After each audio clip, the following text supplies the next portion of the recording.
పేతురు రాత్రంతా కూడా వలలు వేశాడు. ఒక్క చేప కూడా పేతురుకు పడలేదు. ఇక డిసప్పాయింట్ అయిపోయి, మైండ్ అంతా డిసప్పాయింట్ అయిపోయి, అసలు ఏంటి నా పరిస్థితి, ఎందుకు రాత్రంతా నేను శ్రమ పడినా కనీసం ఒక్క చేప పడలేదు అనుకున్న సమయంలో అక్కడ రాయబడింది, యేసయ్య అడిగినప్పుడు తన దోణిలో యేసయ్యకు స్థలాన్ని ఇచ్చాడు. ఈరోజు ఆ దోణి దేనికి సాదృశ్యం? నీ హృదయానికే సాదృశ్యం. నీ హృదయంలో యేసయ్యకు నువ్వు ఎప్పుడు చోటిస్తావో నీవు విస్తారమైన దీవెన.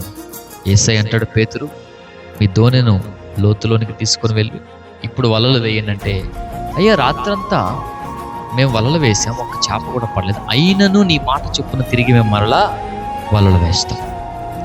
ఈరోజు నీ జీవితం పాడైపోయి ఉండొచ్చు. నీ జీవితము నువ్వు ఎక్కడెక్కడెక్కడో పడిపోయి ఉండొచ్చు. కానీ యేసయ్య అంటాడు, నీ దోణిలో యేసయ్యకి స్థలం ఇస్తే ఈరోజు దేవుడు చేసే అద్భుతం ఏంటి తెలుసా? నీవు ఊహించని అద్భుతాలను నీ జీవితంలో నువ్వు చేస్తావు. చూడండి, ఆ ఒక్క దోణిలో యేసయ్యకి చోటిచ్చాడు. యేసయ్యను వెంబడించడానికి ఇష్టపడ్డాడు. తిరిగి ఎంత గొప్ప కార్యాలంటే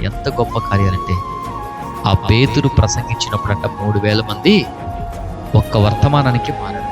ఎంత గొప్ప కృప అండి అది. ఈరోజు దేవుడు నీతో మాట్లాడుతున్నాడు. నీ దోణిలో, నీ హృదయంలో యేసయ్యకు చోటు ఎంతో అద్భుతముగా ఆయన దానిని తీర్చిదిద్దబోతున్నాడు.